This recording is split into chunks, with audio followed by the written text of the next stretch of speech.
Olá, tudo bem? Aqui é seu amigo, evangelista e escritor Samuel Teodoro. Hoje nós iremos abordar a lição de número 10. Exatamente, lição de número 10, que será lecionada no dia 7 de junho de 2026. O título da lição vai dizer o seguinte: a experiência transformadora de Jacó. Falamos de Abraão, que é o vô de Jacó. Falamos de Isaac, que é o pai de Jacó. E agora nós vamos falar do neto de Abraão, que vai carregar as mesmas promessas do seu vô Abraão. Nós vamos ler o textuário, você presta atenção no textuário, que talvez você já tenha ouvido essa profecia com Abraão, com Isaac, e agora Deus está reiterando essas mesmas promessas a Jacó. Vai dizer o seguinte, o texto de ouro: E eis que estou contigo, e te guardarei por onde quer que fores, e te farei tornar a esta terra, porque te não deixarei, até que haja feito o que te tenho dito. Gênesis, capítulo 28, versículo 15. É uma profecia isso aqui, tá? Você lê aí, eu estou aqui com a Bíblia, com as Escrituras. Gênesis capítulo 28, do versículo 10 ao versículo 17, Deus está falando com Jacó, na visão da escada, né? Deus está falando com Jacó. Aqui é uma profecia. A verdade prática vai dizer o seguinte: após um encontro com Deus, Jacó é transformado. Ninguém sai da presença do Senhor da mesma maneira. Nós vamos ver que todos aqueles que tiveram um encontro genuíno com Cristo não saíram da mesma maneira. Nunca mais as suas vidas foram a mesma coisa. Foi transformado. Alguma coisa acontece quando o ser humano se encontra com Deus. A leitura diária é precisa e nós precisamos lê-la aqui. Eu vou ler só o título para você salientar, que vai dizer o seguinte, que é a leitura diária, que é segunda, terça, quarta, quinta, sexta e sábado. Vai dizer o seguinte em Gênesis 17:5. Deus transformou Abraão, melhor dizendo, Deus transformou Abrão em Abraão. Gênesis 17:15. Deus transformou Sarai em Sara. Quarta, que é Gênesis 32:28. Deus transformou Jacó em Israel. Que nós vamos falar dele agora. Quinta, diz lá em Jó, capítulo 1, versículo 42, Deus transformou completamente a vida de Pedro. João, melhor dizendo, né? João 1:42. Evangelho segundo escreveu João, capítulo 1, versículo 42. Sexta, Atos 13:9. Deus transformou a vida de Saulo, e não só a vida, mas ele ganhou até um nome de Paulo, que não foi transformado por Deus o seu nome, mas a sua vida foi transformada, porque ele tinha dupla cidadania. Nós já falamos aqui sobre esse contexto de transformações em alguns nomes, né? Que foi mudado o seu nome. Paulo não foi mudado por Deus, mas ele tinha dupla cidadania, romana e judaica. Muito bem, sexta-feira, que é Atos capítulo 13 e versículo 9, Deus transformou a vida de Saulo. Sábado aqui, Evangelho segundo escreveu João, capítulo 20, versículo 16. Marcos, né? Evangelho segundo escreveu Marcos, capítulo 5, versículo 19. Jesus transforma vidas. Meu amigo e minha amiga, Jesus, ele transforma as vidas. E nós estamos principiando essa aula, mas você que não é cristão, aí você fala para mim assim, como eu posso ser transformado? Como a minha vida pode ser transformada? Basta você aceitar a Jesus Cristo. Você ser um seguidor de Jesus Cristo.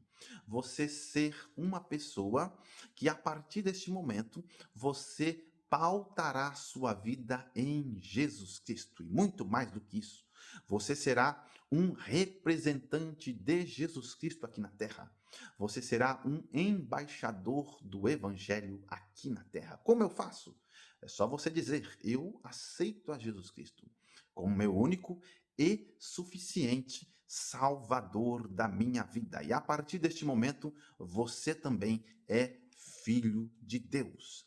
Gênesis capítulo 28, versículo do 10 ao versículo 17. É a leitura bíblica em classe. Nós vamos lê-la na íntegra. É poucos versículos, vamos lá. Partiu, pois, Jacó de Berseba e foi-se para Harã. E chegou a um lugar onde passou a noite, porque já o sol era posto. E tomou uma das pedras daquele lugar e a pôs sua cabeceira e deitou-se naquele lugar. E sonhou, olha lá, e eis que era posta na terra uma escada cujo topo tocava nos céus. E eis que os anjos de Deus subiam e desciam por ela, né?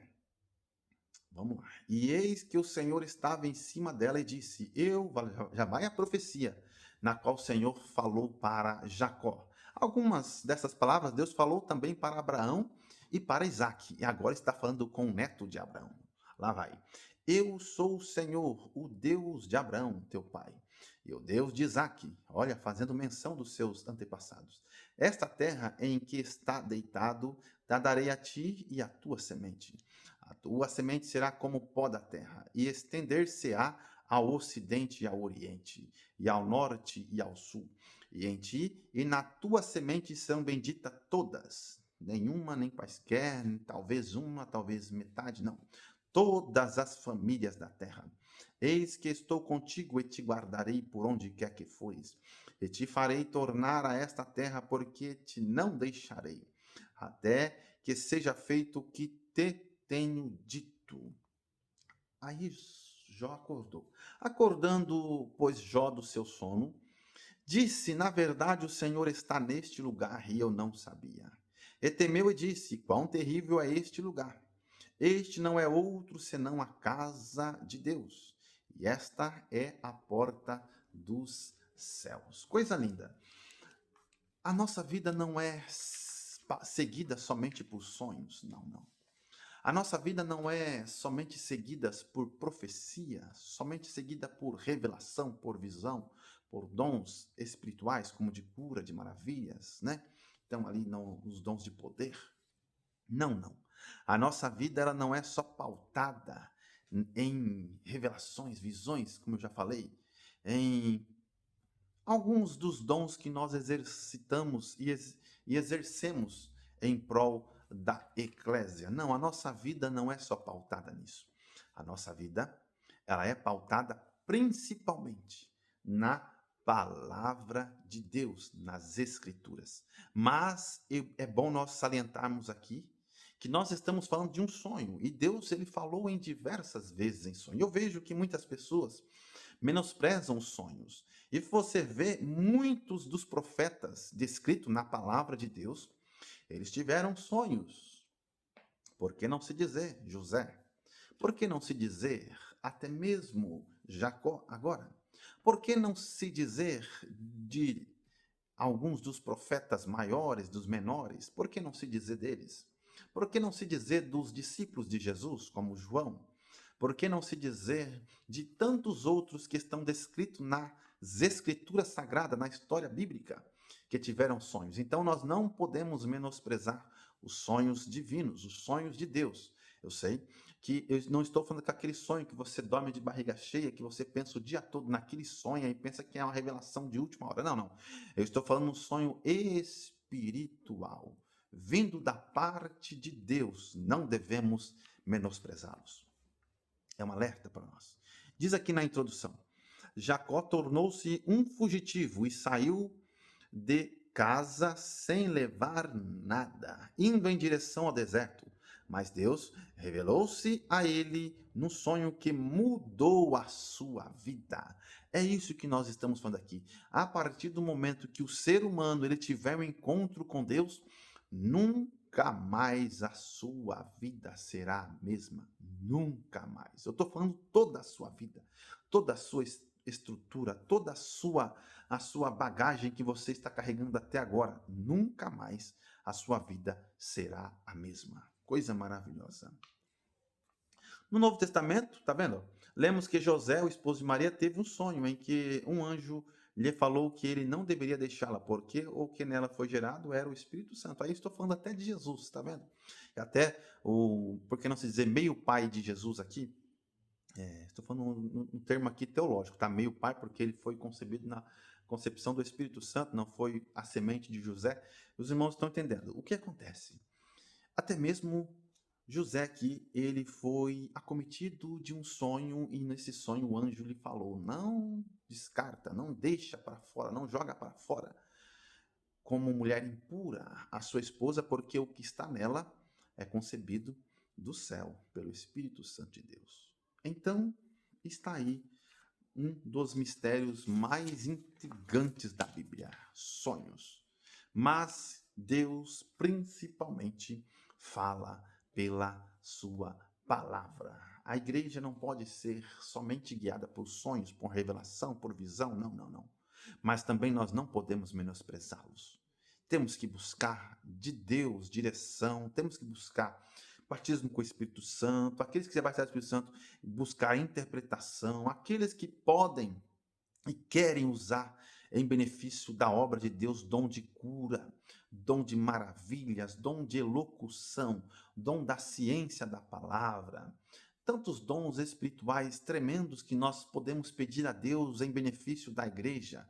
E você vê que as pessoas, infelizmente, não buscam mais os dons espirituais como buscavam no passado, estou dizendo. Não buscam mais. Tópico 2 aqui, sobre o tópico 3, vai dizer o seguinte: Jacó descobriu a porta dos céus. Sabemos que uma porta é uma abertura, né? Através da qual temos acesso a determinado ambiente. Na nova aliança, conforme nos revela a palavra de Deus, a porta de acesso aos céus é Jesus Cristo.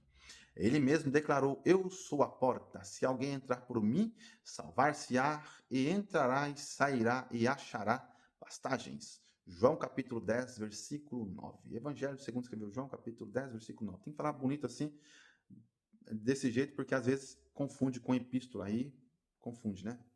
Aqueles que não têm tanto familiaridade com a Bíblia, são novos convertidos. Por isso que eu falo assim, Evangelho segundo escreveu João, para os irmãos entenderem que eu estou falando do Evangelho. Evangelho de Marcos, Evangelho segundo escreveu Mateus, segundo escreveu Lucas, entendeu? Hoje não há outra maneira de chegar-se a Deus, ser transformado e santificado, senão por intermédio de Jesus Cristo. Não existe outra maneira. A maneira ainda continua sendo Jesus Cristo. Jesus mesmo falou: Eu sou a porta. Então, Ele é a porta que nós entraremos para o céu. Não tem outro caminho, não tem outro meio. Terceiro tópico aqui vai dizer o seguinte: primeiro subtópico do terceiro tópico. É ponto preciso, tá? Talvez se você pegar a lição, você vai saber aonde eu estou lendo. Jacó derramou azeite sobre a pedra e apelidou aquele lugar que antes se chamava Luz de Betel, que significa casa de Deus. Pela fé, Jacó viu não apenas uma coluna de pedra, mas um lugar especial de adoração ao Senhor Jesus, ao Senhor Deus. Ele viu um lugar de adoração. E eu vejo este mesmo princípio que Jacó tem em Isaac. Eu vejo esse mesmo princípio que Isaac teve em Abraão. Todos os patriarcas, os três que nós estamos falando na lição, eles tinham esse princípio de adorar a Deus através de, por meio de, eles tinham esse princípio. Uns criavam tendas e adoravam a Deus. Erigia altar e adorava a Deus. Eles aproveitavam as oportunidades para reverenciar o Criador dos céus e da terra. Eu falo sempre isso, às vezes eu fico olhando as pessoas dizendo assim: eu oro meia-noite. Amém. Eu respeito muito você que ora meia-noite, continua orando. Continua orando de todo o coração, estou falando, continua orando. Ah, eu só oro 6 horas da manhã. Continua orando, meu amigo. É isso mesmo, vamos orar. Eu oro 3 vezes por dia. Amém. Glória a Deus por você orar 3 vezes por dia. Continua orando, porque nós devemos orar. Mas não é a hora que Deus ele vai te ouvir porque você está buscando naquela hora, não. Também não é o lugar. Eu só oro no monte, e se não for no monte, não vai. Não, não. não é só lugar. Eu também já orei em monte e eu posso falar com precisão. Então, o que eu vou falar aqui? Deus, ele vai te ouvir em todos os lugares que você clamar a ele com sinceridade de coração. Deus, ele vai te ouvir em todos os momentos que você clamar a ele em oração e em sinceridade. Eu vou te falar a verdade, eu oro até mais de 3 vezes ao dia. Eu não estou falando por vaidade aqui. Eu estou falando algo que eu faço hoje. Eu oro até mais de 3, 4 vezes por dia. Mas algumas das vezes eu vou te falar a verdade, eu não dobro nem o joelho para orar. Eu não fecho nem os olhos para orar. Muitas das vezes, é no momento que eu estou ali, eu oro ao Senhor Jesus naquele momento. 3, 4 minutos, 5 minutos ou 10 minutos. No momento que eu tenho mais tempo, até mais tempo, meia hora, 1 hora. Mas eu oro ao Senhor Jesus em todos os momentos que eu preciso, que eu sinto a necessidade, que eu preciso orar por alguém, interceder por alguém, clamar por alguém. Deus coloca no meu coração e eu, no mesmo momento, eu paro tudo que eu estou fazendo, ou eu continuo fazendo o que eu estou fazendo, mas o meu pensamento se liga em direção ao céu e eu oro ao Senhor Jesus pela necessidade de alguém que naquele momento Jesus colocou no meu coração que está precisando. Eu sinto no meu coração. Talvez você já costumou orar todos os dias à meia-noite, somente à meia-noite, tirando as horas de alimentação, que é café, almoço e janta, café da tarde e tal. Muito bem, mas eu tenho isso comigo. E eu não estou falando isso para você fazer igual. Todos os momentos que eu posso orar, eu oro durante o dia. E graças a Deus eu vejo que isso tem sido mais eficaz na minha vida. Por quê? Porque eu oro mais de 3, 4 vezes ao dia, seguindo esse parâmetro todos os momentos. Na hora que eu acordo, na hora que eu durmo, Deus me acorda à noite, eu oro. Se eu acordar à noite, eu vejo que Deus está me chamando, eu oro. Se à tarde eu estou ali fazendo alguma coisa, mas Deus coloca no meu coração para orar, eu oro para alguém. Ou seja, eu fico naquele versículo que Deus fala, orai sem cessar em todo momento. Todo momento, não tem lugar, não tem hora, está na fila do banco e vai demorar uma eternidade ali, vai demorar uma eternidade, no modo de dizer, uma força de expressão aqui, uma hipérbole.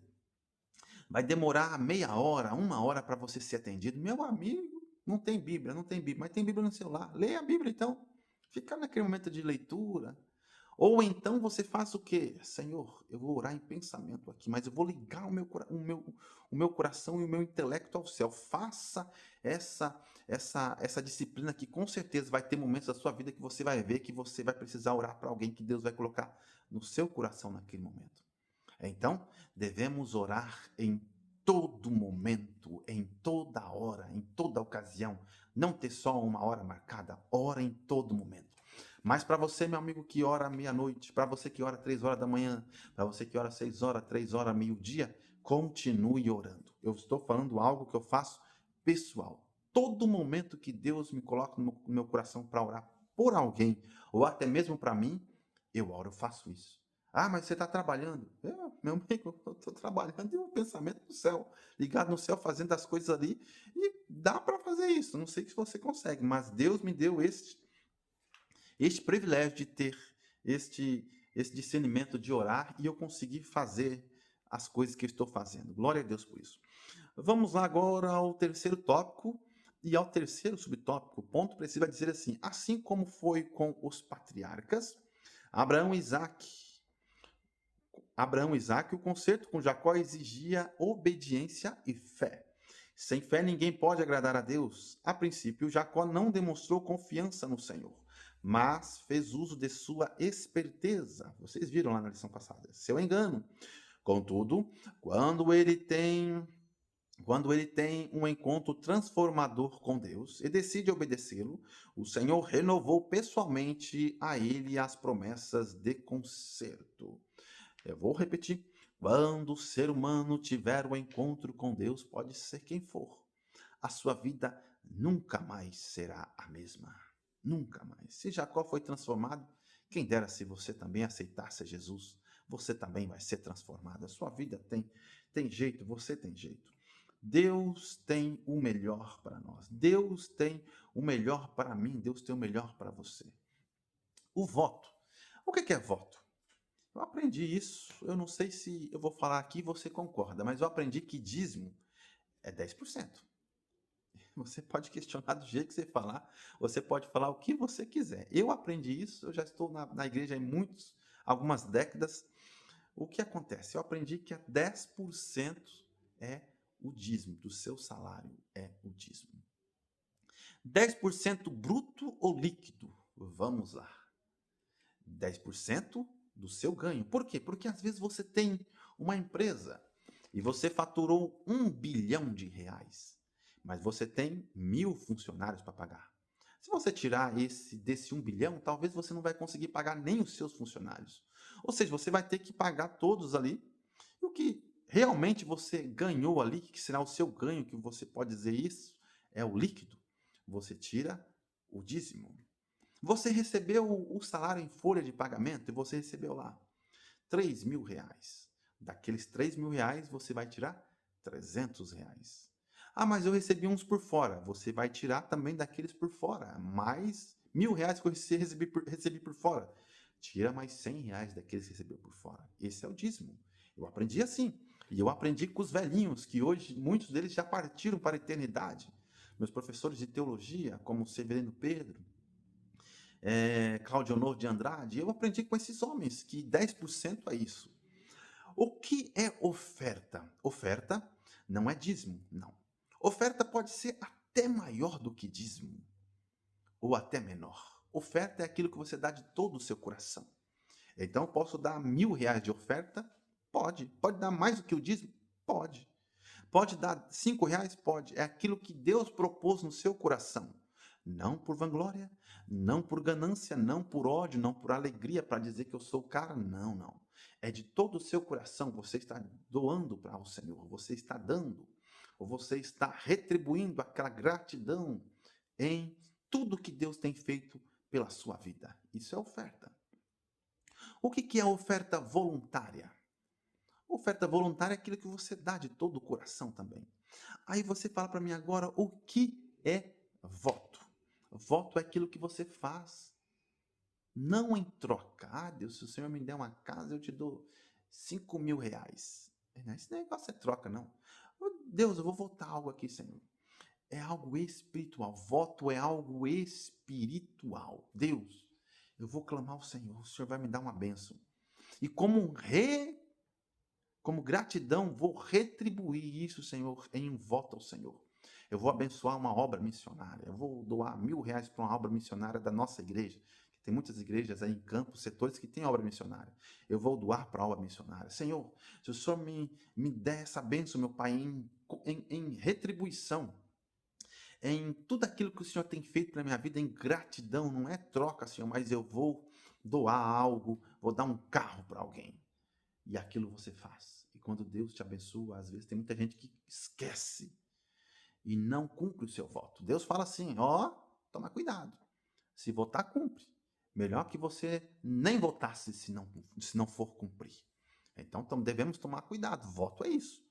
Falei a Deus, Deus lá no céu falou assim, eu precisava disso para me te dar essa bênção. Mas agora eu vou te dar, meu filho. Eu vou te dar na hora certa. Aí Deus vai lá te dar. Aí você esquece. Felizmente o ser humano é assim. Clama ao Senhor, busca a Deus, mas quando Deus dá a bênção, esqueceu, não lembra mais. É como o povo do Egito. Clamou, suplicou, aí Deus ouviu os clamores dos seus exatores. Aí estava na benção agora, vendo o mar se abrir, água jorrando, carne saindo do céu para sua mesa, pão. Estava uma maravilha, a vida boa. Não precisava trabalhar, é milagre todo dia. Muito bem. Se esqueceu das promessas de Deus. Não lembrou mais que aquela escravidão, preferiram, a certa vez das suas vidas, preferiram voltar para trás. Falou assim, sim, eu me volta para trás, preferia comer cebola lá, pepinos e os temperinhos lá, porque ficar esse negócio aqui.